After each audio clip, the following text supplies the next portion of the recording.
So I've often recommended that aspect of like, no matter where you are right now, just know that you're not alone, like that you can always reach out and there's always somebody who's going to have some understanding of where you're at. And it's probably been where you've been before and can help with whatever that challenge or that problem is.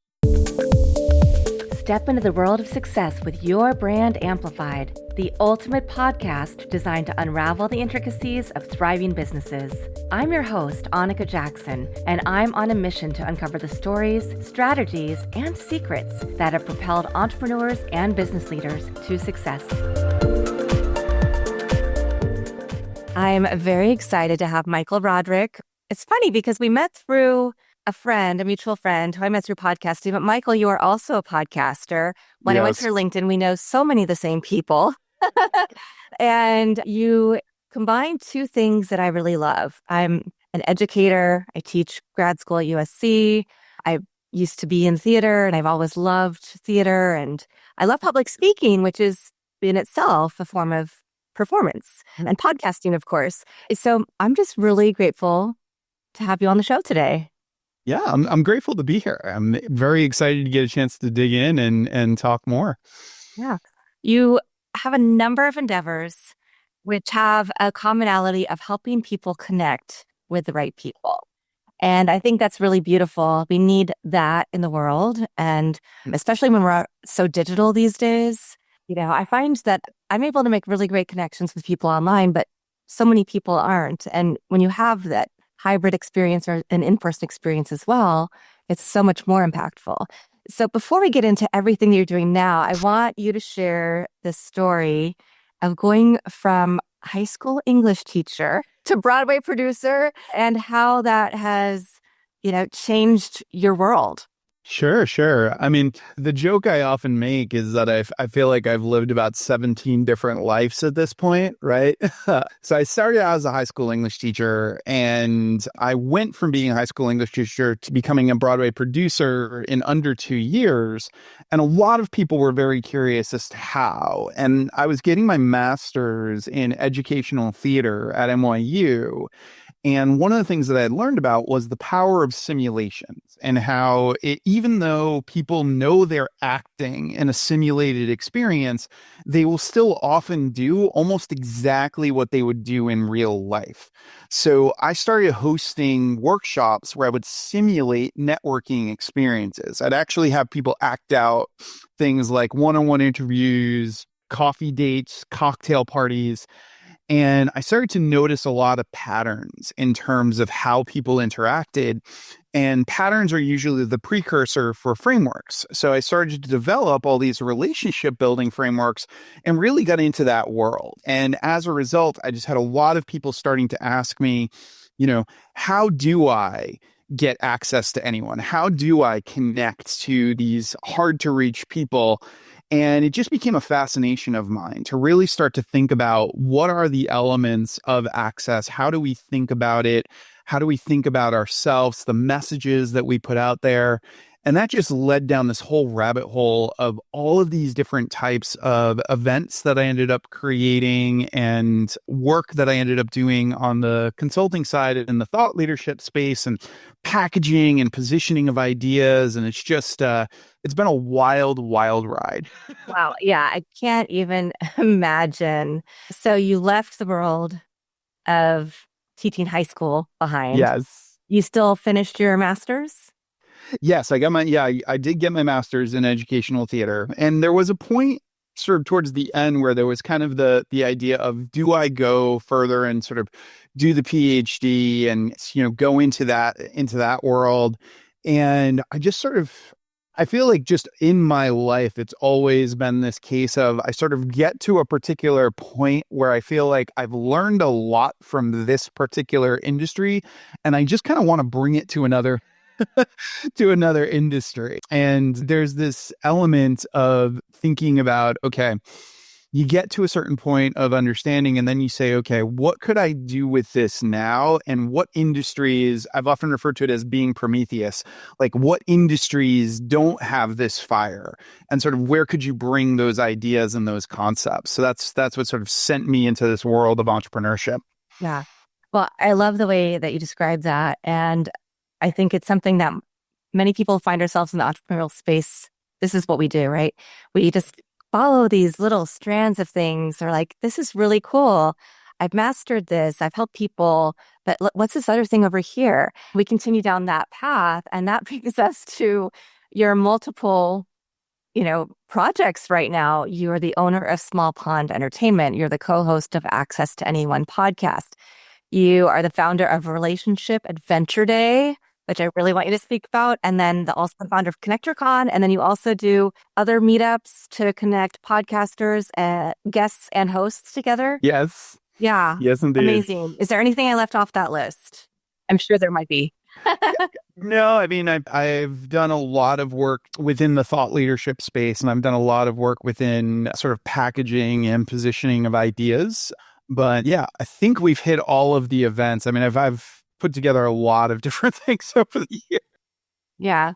Yeah. Well, and these are all still active in one form or another. So I'd love to hear more about ConnectorCon and Relationship Adventure Day. Rad. Sure, sure. So ConnectorCon was originally started back in, I think it was 2013 or 14, somewhere around there, where what I had noticed was that connectors pretty much didn't have a place to go, right? Like if you were a good connector and you knew a lot of people, there really wasn't much for you in the world of conferences and events. Like you would go, but everything was sort of industry specific. So what I did with ConnectorCon, and I ran it for a couple of years before taking a break, was basically I would invite a certain number of people from every single industry that I could think of. So that it was this collection of weak ties. And the other thing that I found was that I had gone to a really bad conference at one point, which I think everybody has at some point. And one of the things that I didn't like was this, I've referred to it in the past as like name tagging, where people will sort of look at you and be like, oh, you're not important because you work for such and such. And they'll sort of like look over you. So with ConnectorCon, I had everybody fill out a form that sort of told us a ton of stuff about them. But rather than having on their name tag what they did, I had them basically talk about what they needed or what they could use help with. So everybody had a tag that said like what they could use help with.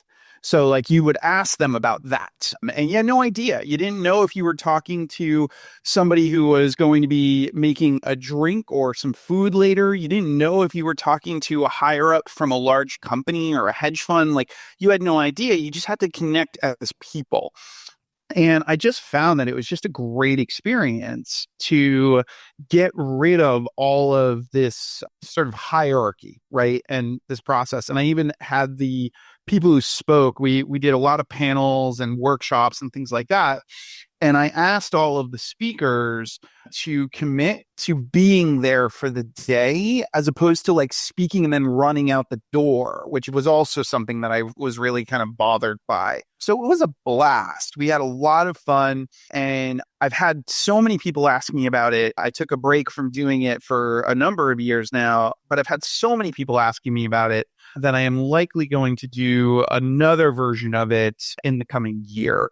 So I completely agree with you on that construct of you have the name tag with your business or your title. Doesn't really do anything. I love the approach you've taken. I saw that recently at TEDx. I'm on the opposite coast from you. And so my daughter and I went to TEDx Manhattan Beach. And at that, it said, ask me about, and you'd list topics that you love talking about or you're an expert in perhaps. nice. Now, I have to say, we didn't talk to a lot of people. But my daughter would notice, oh, he really likes to talk about this, and you do too. And she kind of forced me into conversations, which was fun, and then really cute because she's a teenager, and the fact that she was being thoughtful. That's such a better way to position these conversations. And I also love the fact that you said weak ties. So you brought people from industries who had weak ties. So then you have to help find that connection point. People have to really talk and get to know each other and be present. Yes. Yes. Yeah. And I think that that's something, that's something that's often missing, right? Active listening is such a powerful skill, but how often, especially in today's world where everything is so presentational, do we end up in this place where we're like, okay, what are my lines? Like, what am I supposed to be saying? And the art of a good conversation is often lost. And I think that when we get rid of all of the posturing and we basically just say, okay, I'm going to listen and try to understand or sort of learn as much as I can from this other person, then the conversation just gets richer and deeper, and it's just a much more engaging experience. Yeah, 100%. And that leads us into your next thing, RAD. This sounds so fun. So please tell the audience about it. Yeah, so basically RAD stands for Relationship Adventure Day, and it originally came out of the fact that I was making all of these introductions and I was connecting all these people, and I was talking to a friend, and they just sort of threw out the idea. They were like, wouldn't it be cool if you could connect them all at once? Like, wouldn't it be really interesting? Like, I know you're making these like one-to-one introductions, but like, what might happen?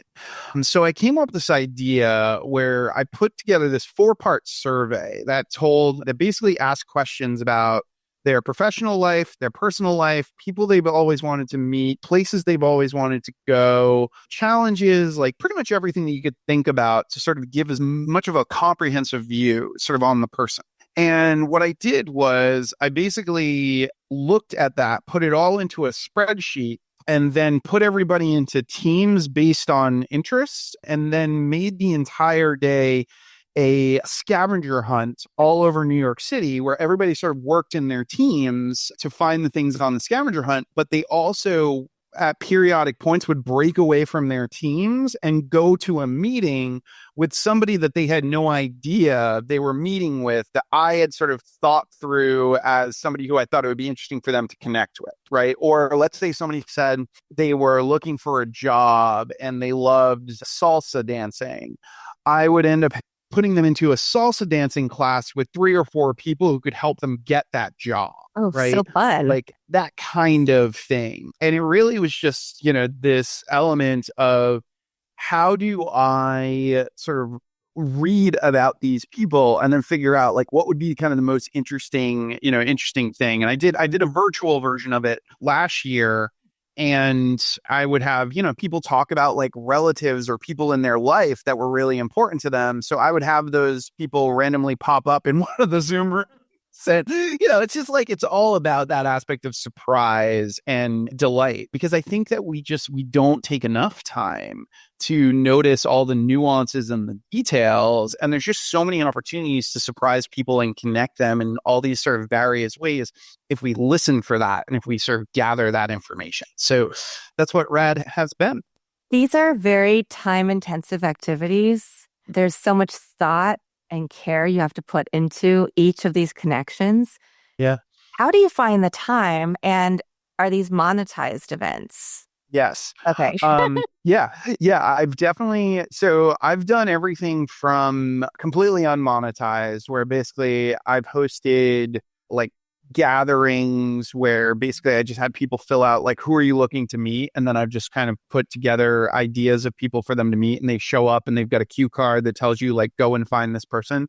So I've done that. But yeah, with RAD and ConnectorCon, they were both monetized events. The first RAD was probably we lost money on the first RAD. Yeah, as you do. Yeah, because we put together an entire day for people that included all the meals, included a Metro card, transportation, all that stuff. And we charged $99. So, it wasn't the smartest on the business sort of, front, but over time, learned sort of like what made a better price point and sort of like what made more sense. Same thing with ConnectorCon, and eventually kind of figured that out. But from a timing standpoint, I think it's one of those things where there is a way a lot of the time to sort of leverage time that we don't necessarily always think about. And for me, when I sort of look at these types of things, I'm like, okay, well, what could I do that could leverage that time? In some cases, when you're planning something, not everybody needs to be having an individual experience at that particular time. If a bunch of people tell you they want to do a particular activity, you can make that activity, and then that activity fills up, that particular block, sort of for that group. So there's all these different things that you can think about that help you to leverage your time, right? And help you sort of think through, that type of thing. I think the other thing, and I'm probably kind of a bit of an anomaly in a lot of sort of worlds when it comes to this, but I do these things very, very fast. And so a lot of the time for me, it's like, you tell me something about you, and usually within a couple of seconds, I've got ideas of sort of like, what could we do? Right. Or sort of like, who would it be good for you to know? Or who are you already associated with? Like those types of things. So a lot of time for me, it was just sort of sitting down with a spreadsheet and figuring out, okay, what does this look like? And then I think the other thing is that there are other people who want to help you. Right. Whenever you create something kind of interesting, people will sort of come out of the woodwork to say, can I volunteer? Can I support you in this? Can I introduce you to people? So a lot of the time it would be sort of letting those folks who wanted to help know kind of what I was looking for, like what the gaps were. And then they would go out and make intros or support in some way or mention somebody who could help with some aspect of it.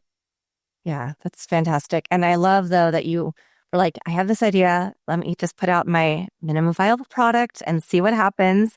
And then I can make it better every time. Yeah. So many people have the idea and don't actually execute. Exactly. And I think the thing is, I've written a daily email since 2017.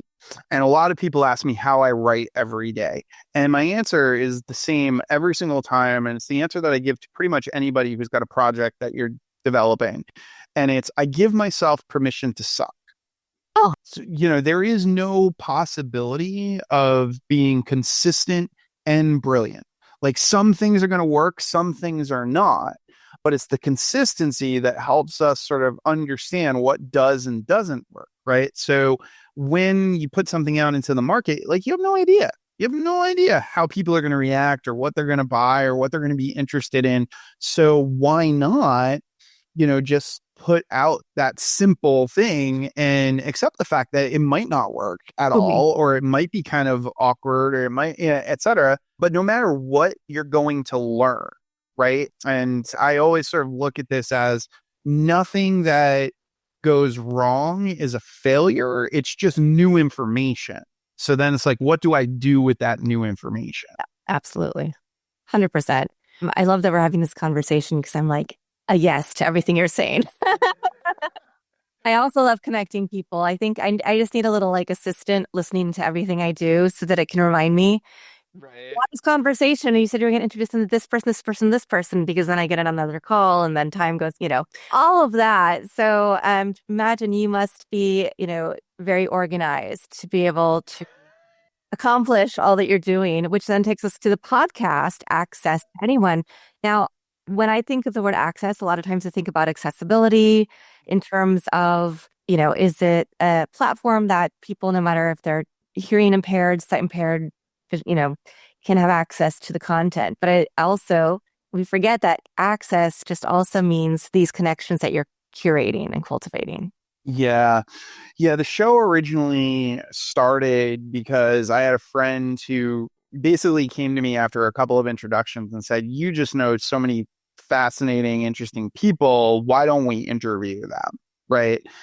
And when he came and sort of brought that up, I was like, okay, but we need a theme, like we need a reason, right? And we came up with the idea of access to anyone. And at the end of every episode, we ask what I call the golden question, which is if you could have access to anyone, you got a chance to sit down with anyone you like, they have to be living. Okay. Who would that one person be? And those conversations are always so interesting, right? Of sort of who does somebody want to meet and what is kind of their process of relationship building and connecting and sort of getting to know each other. And you just, it just, as you know, because you're a podcaster, like the conversation goes wherever it goes, right? Somebody will sort of share something with you and you're like, oh, that's so interesting. If you're a good I, podcast would host. exactly. Well, that If you're is not true, stuck to right? your script, right? Yes. Yeah. If you're just naturally conversational, Yeah. then it usually works out pretty well. I think anytime we get into this place of, I have to ask, like, I have to do it exactly this way, that's when things can kind of get challenging. And that's when I think we get into trouble, when we're Yeah. just basically like, here's my script. Yeah, 100%. And that podcast is, I'm seeing like a pattern of you started Small Pond Entertainment, 12 years later, ConnectorCon, a couple years later, RAD, a year later, the podcast. So you just kept building on where you see holes that needed something to Yeah. appear, and you were going to be that person to make it happen. Yeah. I'm a very firm believer in if you can't find it, make it. It's just like, there's always sort of something out there and there's always going to be these gaps, right? Like there's always going to be something. It's like, oh, you know what? I'm going to do that. I'm going to make that, and then you do it, as it goes and you figure out like, what do you want to keep going? What do you want to take a break from? What do you want to experiment with? What do you want to combine? I think that there's lots of different opportunities for us as creators to test and sort of see, okay, what makes sense here? What doesn't? And I have that conversation with clients all the time where if they're developing a framework or they're developing a particular model when it comes to thought leadership, I'm often very bullish on, I want you to test this. Like, I want you to go out and have conversations with people. And I want you to tell me, are they leaning in? Are they asking you questions about it? Because if they're not, then there's probably some adjustment that needs to be made here. There's probably something that needs to change and shift, but you're not going to learn that unless you're having the conversations, unless you're getting the stuff out there. Yeah. And that's a perfect segue into, I wanted to learn more about being a Broadway producer. Are you still doing that? And then you now use those techniques to brand clients, and you have this whole concept of triple threat, but when it comes to business. So, yeah, it came from the theater world, right? So in the theater world, there's the concept of being a triple threat as a performer, right? Where you are an actor, singer, dancer, but the order of those things is incredibly important to your success. So if you're an actor, singer, dancer, if that is the order, then you should be working on straight plays, you should be focusing on film and TV, and you should be focusing on musicals that show off your acting chops. Because acting is your top thing. But if you're a singer, dancer, actor, then you should be spending way more time singing. You should be spending way more time on musicals that are going to show off your singing and your dancing. And you should probably stay away from things that are too acting heavy if that's your least, a powerful trait, right? So in the subject matter expert world, there is a different type of triple threat, and that is the scientist, the celebrity, and the magician. So the scientist is obsessed with the subject matter. Scientists love to kind of pick things apart, understand things on a very, very granular level. They love research. They love really, really digging in. And they would be more than content to spend all of their time in the lab, right? Like they love searching for the truth and the understanding of things, but they're not very interested in much else, right? Like it says, like they're in that world. The celebrity doesn't care about that at all because the celebrity is very, very relationship driven and promotion driven, right? Mm-hmm. Like they love like connecting people, getting to know people. They love doing the presentations. They love being out. They get their energy a lot of the time from all of that sort of interaction, and they can also make other people feel like celebrities. When we've all encountered these folks who they just like, they have that personality that just make you feel really good, right? And then the magician doesn't care about either of those things because the magician is wired for novelty. They can't do things the way that everybody else does them. They're always seeing the new angle, the interesting angle. They're a natural innovator in terms of their process and the way that they think about things. So every single one of us who is a subject matter expert has a top talent, and there's basically an order to that triple threat, right? So there are some who, if a scientist is their top talent, a lot of the time what'll happen, and this is one of the things that happens a lot in marketing, is that people will tell scientists that they have to become celebrities. And the fact of the matter is, that's going against everything that you do, right? So it's really, really hard to make that work. So for a lot of scientists, where you see the most success is that they either get interviewed or they partner with celebrities, because celebrities are often a lot of personality Mm-hmm. and they're a lot of sizzle and not necessarily a lot of state. Steak. So they're always kind of looking Right. for, okay, who is a good expert, right? Like who's somebody who like really understands something who I can bring to my audience, right? And I've often, when I've met with clients and we look at the order of their triple threat, I've often had that conversation where if we understand that that person's a scientist, it's like, okay, you really, if you don't like going on LinkedIn and like promoting the heck out of yourself, then don't, Yeah. right? Find interview opportunities, find opportunities to show off your science and your understanding of things. Conversely, if somebody is more of that celebrity, a lot of the time, them hosting things and putting gatherings together and doing things that really lend to their personality is going to move them so much faster than pretty much any other technique or sort of tool. And with the magicians, I often have referred to it as like creating a magic box. So the magicians, when they come up with that innovative thing, that gets them in all the doors. Like that gets people to talk about them and share about them and sort of go through that particular process. But how often do we, understand or sort of think about this element of our top talents and the order of our triple threat? And then how do we lean into those things? And I appreciate that you said, just like a Broadway triple threat, that we each have some element of those. Because as you were describing them, I'm like, oh yeah, I remember this instance of this, or this instance of this, or that. But how do we know what our order is? Yeah.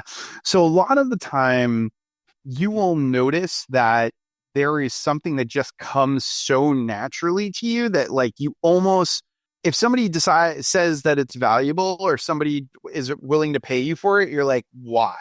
Like what is going on? And you will notice that, like you will pick up on that, right? So if scientist is your top talent, you'll explain something in a very, very sort of like granular, like breakdown kind of way. And you'll have somebody be like, oh my God, how are you so smart? You know, how do you understand this so well? And you're like, no, it's not like, it just makes sense. Like, it's just easy. Right. And if you're in that, if celebrity is more of your top talent, you'll have people all the time asking you, how did you go up to that person and say hello? Like, how did you do, like, how do you know all these people? Like, they'll ask you about it. And then if magician is your top talent, most of the time you're going to have people say, how did you come up with that? Like, where did that come from? Like, how do you even think of these things? Like, this is crazy. But for you, it's so natural, right? Like, it's so natural. And the way that I like to think about it is the order of your triple threat is really the whole element of like zone of genius, zone of excellence, and zone of competence, right? Where it's like you're just with your top talent, you're in flow. With your mid-tier talent, you're good at it, but it's not your strongest. And with the last one, you understand it, you can do it. It's part of, what you're kind of required to, but you could work on it, right? And you'd be okay with working on it. It would make sense to work on it. That was very helpful. Thank you for Sure. sharing that. Of course. Is this one of the exercises that you take people through when they're thinking about working with you, or? Yes. Yeah. Yeah. I would say most of the time, whenever I'm meeting with someone, whether it be that I'm working with them as a client or whether it be I'm just getting to know them, I will often bring this up, and it will help me and sometimes help them sort of understand sort of where they're at. Right. And it's interesting because sometimes there will be people who they are sort of scientists presenting where they've figured out sort of in their life, like they've figured out in their life that they can get people to buy the sort of tactical element of what they have, right? So they like break it down from a very scientific standpoint, but in conversation, sometimes it's like, wait a second, I know that you're selling this, but you actually have this very innovative sort of magician element to you, or you have this very interesting sort of celebrity element to you. And have you ever leaned into that?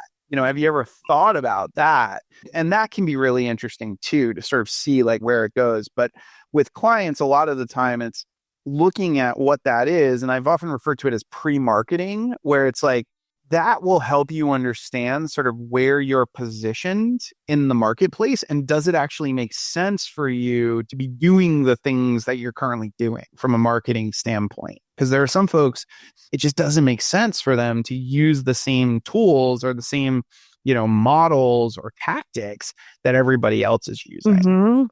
Mm-hmm. Such a good point. I'm just relating to everything that you say, and I'm sure everybody listening is as well. Love it. I do want to go back to because I know I tend to ask stack questions. Sure. So being a Broadway producer, yeah, what was that opportunity? Are you still producing on Broadway, or have you turned most of your attention to packaging, positioning ideas, relationships, brand, personalities? Yeah. So the thing that I've often said about Broadway is that, you basically climb this really, really hard tree where you're getting smacked by branches and you're getting cut up and you do all this like really, really hard work and you get to the top and there's this beautiful view. It's gorgeous. It's amazing. It's probably the best view you've ever seen. And then there's somebody at the bottom of the tree saying, hey, you got to come back down and do the same thing again.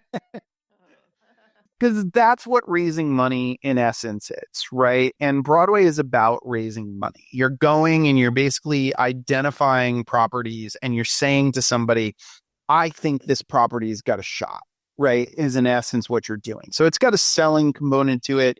It's got its own sort of packaging component to it. And I think that one of the big things about Broadway is that you have to have a mind for what would appeal to a mass audience, right? So it requires, in business, a lot of the time we push and sort of niche down to get to a certain level of success. Yeah. But in order to become known by the masses, we actually have to niche up. Like we have to come up with like, what is that bigger idea? Like, what is that bigger concept that's going to appeal to a large audience? And it's very similar with a Broadway show, because if a Broadway show is too niche, if it's really only sort of hitting one market or a tiny, tiny piece of a market, it's probably not going to succeed, because most Broadway shows make the large bulk of their money on the tourist. So you have to have a very, very strong level of accessibility so that if somebody's coming in from out of town, they're like, I want to see that one, right?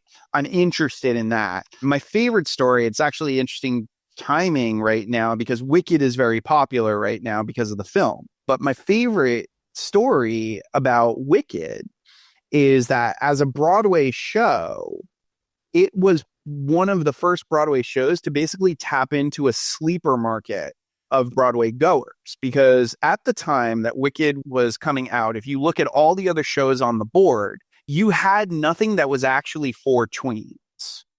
You only had famous, like popular Broadway shows that you would sort of drag your tween to, right? Yeah. Or you had a kids show, right? That it was like, is that a little too sort of babyish? And then all of a sudden you get this story that is all about being different, feeling awkward, and all of the love story in the midst of it and everything. And suddenly everybody had something to take their tween to. Right. And the parents can relate to Yeah, Wizard of Oz, and then also relate thinking back about that time in their lives. And exactly. I never thought about it that way. That's so cool. Yeah. And it just completely took off because it appealed to that sleeper market, and it was a much, much larger sort of brand and idea, right? And I think that very often, so one of the things that I see all the time is that people will sort of introduce their innovation and think that the innovation is going to sell whatever it is that they have, right? But our natural sort of tendency is to search for the thing that's familiar, Yes. right? We're always going to look for an anchor before, anything else, to basically be like, am I safe? Right. And Wicked was a classic example of this because Wicked had the anchor of the Wizard of Oz that everybody sort of recognized. It had a very, very high level of accessibility. But then it had the innovation of, we're actually going to tell it from a completely different angle. The Wicked Witch is not the villain here. Right. And suddenly it was like, you would talk about that to your friends, right? You would be like, listen, this was a whole sort of different angle. And I'll often have conversations with people who are in this sort of innovative space because as a thought leader, like you need to have leading thoughts, right? Like that's important. So I'll often have that conversation where I'm like, okay, well, what's the anchor? Like, what's the thing that everybody kind of already understands? And then what is your twist on it? What is your innovation? Because that's what's going to get their attention and sort of get them going. And even if we go back to the conversation of the triple threat as a concept is an anchor. And the idea of scientist, celebrity, and magician is the innovation. So it's the twist that causes you to say, well, wait a second, and then ask and sort of dig in deeper. Yeah. I'm like, now I want to get deeper into the research aspect of this. I have mostly lived in the world of celebrity. I connect people all the time. I make people feel comfortable. I also have created social clubs and groups to get people more engaged with each other that I think should know each other because of this, that, or the other. But lately, I teach grad school. I have these podcasts and I love digging into people's stories, but then I also am getting my MBA. And so I'm really loving thinking of like using my brain in a different way and thinking through and like pulling things apart and well, what would it take to create this new thing? And so this conversation is also coming at an interesting time for me. I think that's what happens often is the right conversation at the right time, which I love. Exactly. So, gosh, you're really trying to create this accessibility. You're trying to help people think in different ways. What are some of the types of clients that you work with? And can you share a couple stories? Yeah. So very often what will happen is somebody will get to a point where all of their friends start telling them, why don't more people know about you? Yeah. Right? You've got so many innovative ideas or you're doing such great work. And the thing that I often find is that ideas are not immune to positioning. So there are a lot of folks who they've got great ideas. They've got sort of great ways of thinking about it, but they're not necessarily ever thinking about the packaging of it. And very often what happens is we're sort of just too close to it, right? Like we are just way too close to what's happening. And I'll tell you a story that I think is probably one of my favorites. And that is I was doing a mastermind where we were talking through some of these thought leadership ideas.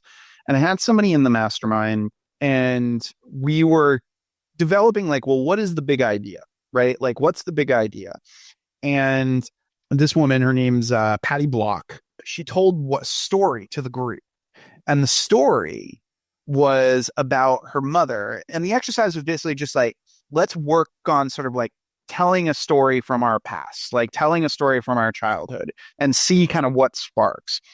And she tells this story of her mother making her broken cookies and eating these broken cookies. And she said to her mother, she's like, why are you eating the broken cookies? She didn't understand. And her mother said, I eat the broken cookies so that you can have the whole ones. Oh. And when we started talking and sort of digging into this more, her work is women business owners who often end up in this situation where they are not able to get the whole cookie, right? They're giving everything to their team. They're giving and they're not giving anything to themselves. So in that particular group, we were like, you know what? This is the thing. Like, this is a really interesting concept. And then she started using the broken cookie effect and talking about the broken cookie effect. And it became something that she was able to just sort of have on a podcast, right? Like talk about, and it just immediately sort of hit, right? Like it immediately kind of worked. for her. And it came from that aspect of, okay, what is that story and what are those innovations, right? Like, what are those ways when we think about what it is that we do that we can start to explore, right? That we can start to look at sort of a different angle and a different direction. And a lot of the time, that's what it is. One of the biggest things that I'll do with clients is I always start with the idea of challenging the dominant narrative. So I'll always ask them, what is something that everybody in your industry believes that you actually disagree with? Something that everybody says works, and in your lived experience, it has not worked for you. Yeah. And once we crack into that, so often it's like, oh my God, there's so much more here, right? Like there's so many more directions we can go. I had one client who was focused on the world of launching, and she was talking about sort of online launching and sort of that, that world.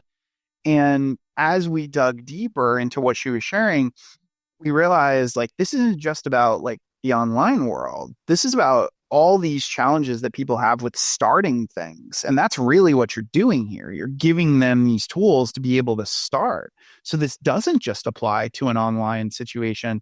This applies to the person who hasn't written that book yet, who hasn't done, this thing yet. And you've got these tools and sort of ways to do it. So it's a lot of thinking through those types of things. Yeah.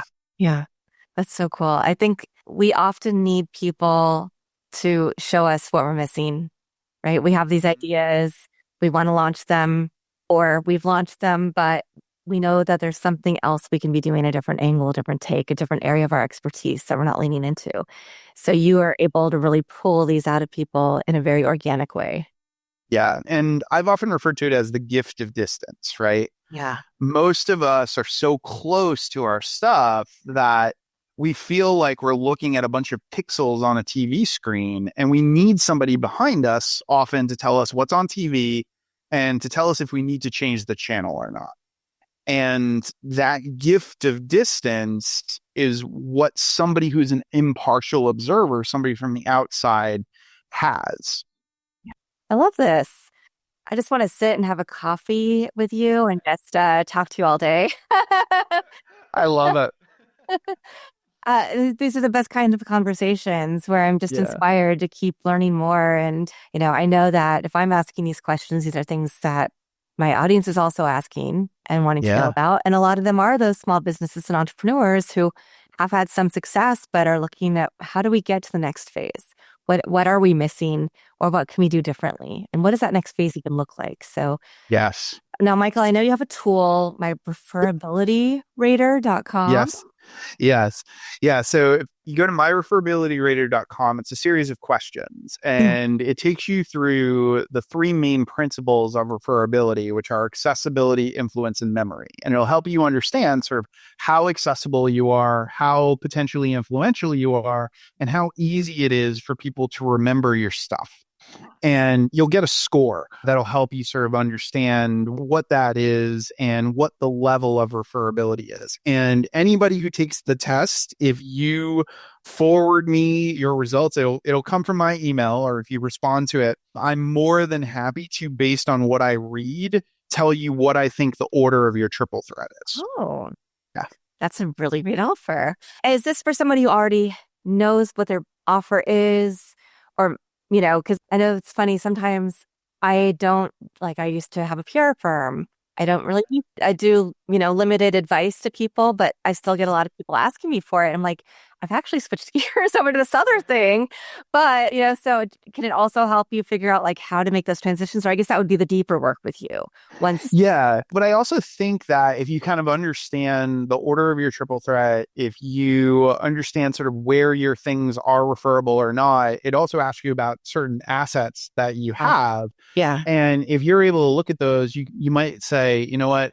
I don't have this yet. And maybe I do need this for the business, or maybe it would make more sense to have this, for the business, because it will ask you about, do you have intellectual property, right? Do you have things that you've created? Do you have these types of relationships that will, sort of help spread the word, about what you have? So it really kind of digs in in that regard. And I think that a lot of the time when we start to sort of tap into like, who are we truly, that's when we start to figure out, is the offer that I currently have like really aligned with that? Or should I be developing something else? Right. Or should I be even testing, something else that might fit, better in terms of what I'm creating? Yeah. Interesting. Okay, great. Well, we will have that link in the show notes. And I always ask the final question. Do you have a favorite quote, mantra, verse, poem, words of wisdom that continue to help you stay creative and motivated and Yeah. passionate?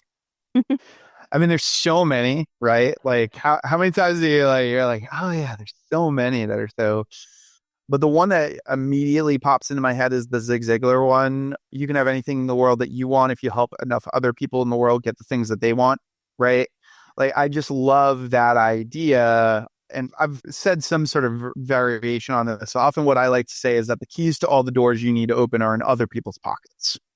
And you're sitting there yourself with a pocket full of keys, right? And the thing is, there are so many people out there who have no idea that you have insights, connections, sort of opportunities that can help them until you have a conversation, right? Like until you get to know them, and whatever challenge you're experiencing, whatever you're dealing with, there's somebody who's either overcome it or there's somebody who has ideas as to what you could do, with it. So I've often recommended that aspect of like, no matter where you are right now, just know that you're not alone, like that you can always reach out.